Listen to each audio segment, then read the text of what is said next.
Now we come to Serapis Bey, the Lord of the fourth ray. The fourth ray, as I mentioned before, the white ray in the base of the spine chakra.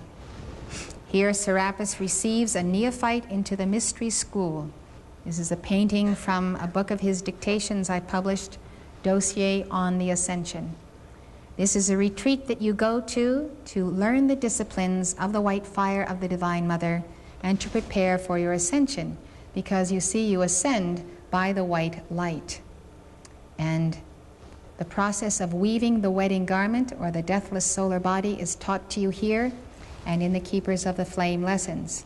This white light then becomes a brilliance in your aura, and it is, of course, the blending of all of the rays, the highest vibration, and it is the means whereby the soul ascends to God. So that path is very well described by Serapis in this book. Serapis was a high priest in the Temple of the Ascension on Atlantis. People would go to temples when it came their time to make their ascension. He carried that ascension flame to Luxor, Egypt, where it is enshrined today. Once a physical temple, now the etheric octave. So he re-embodied in Egypt as the Pharaoh Amenhotep III between 1417 and 1379 BC. He was called the Magnificent, and he was the father of Akhenaten, who was the husband of Nefertiti. Brought Egypt to its height of diplomatic prestige, prosperity, and peace. He built many monuments, palaces, and temples, including the Temple of Luxor. This shows a colonnade of King Amenhotep III. The temple corresponds to the outline of the human body. The uniqueness in which the masters have left for us their teachings is truly amazing. A man by the name of Schwaller de Lubitsch, who studied it for over 15 years, said that the entire temple becomes a book explaining the secret functions of the organs and the nerve centers. Such was the method that Serapis hid in stone, a message he did not want to be lost. He reincarnated as Leonidas, the king of Sparta, 480 BC. Here he outpictured the fourth ray qualities of obedience and discipline. He and 300 of his countrymen died defending the pass of Thermopylae against the vast invading army of the Persian king Xerxes. The qualities of this ray make it the ray of architects, designers, those who love the excellence of God in form and bring it forth, even if they're planting a garden or designing a house, or, I mean, all of us use the white ray. And when we use it to bring something into manifestation, and we do so with all the dedication of excellence, excellence is the quality of the fourth ray and of the Divine Mother, who always works with us in everything we do. So here's the base of the spine chakra. The color is white, and it has 4 petals. Serapis prepares us to receive the gift of the working of miracles. His retreat at Luxor, Egypt, on the etheric octave. He uses the diamond, the pearl, the zircon, and the quartz crystal. Since we've taken up the diamond, we'll take up the pearl. It is a symbol that is used in the world's religion. The Gnostics, who wrote the Hymn of the Soul, specifically Thomas, which is also called the Hymn of the Pearl, compared the soul and the pearl. The ancient text, the Book of the Glory of Kings, says that the Archangel Gabriel was directed to protect all who carry the pearl. Casey says it strengthens the body, should be worn close to the skin.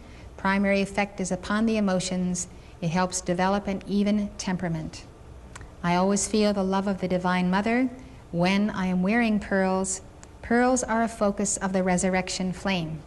We have decrees to the resurrection flame. It's on the 6th ray.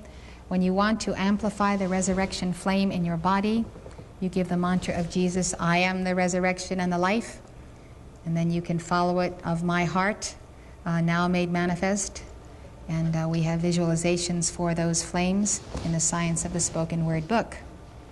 So when you think of pearls, think of a string of pearls as a rosary or a prayer bead for counting our decrees, for counting our prayers. As we consecrate our prayers to the resurrection and the life of all children of God, we can count them on a string of pearls. Thus our pearls then become the repository of our devotion. So when we wear them, they have a very personal vibration. And if you have a loved one that is suffering, you may take your pearls and place that on the loved one or put them around his neck. Beloved Nada, representative of the sixth ray, has charged the pearls that we have. Now the zircon is another gem used by Serapis. It's said to allay jealousy. Then, besides the zircon, which comes in all kinds of colors, we have the quartz crystal, one of the most abundant minerals in the crust of the earth, and one which is so often used by spiritual devotees in this age. So the quartz we have comes from South America, charged by Serapis Bey, since it bears the focus of the fourth ray. And here is a quote from Serapis. "You need not expect, precious ones, that as the swoop of a great bird of paradise, heaven will come down to you and raise you instantly up into the light. Each day you weave a strand of light substance back to the heart of your presence by the shuttle of your attention. Each strand strengthens the anchor beyond the veil, and thus draws you into a state of consciousness wherein God can use you more as an effective instrument for good." The preceding lecture was given by Elizabeth Clare Prophet, world-renowned author and spiritual teacher. The Summit Lighthouse is an international spiritual organization dedicated to universal enlightenment. Founded in 1958, the Summit Lighthouse has been a beacon of truth to thousands worldwide and a leader in New Thought spirituality. The preceding program has been brought to you by the Summit Lighthouse. For more information, call 1-800-245-5445 or visit our website at www.tsl.org.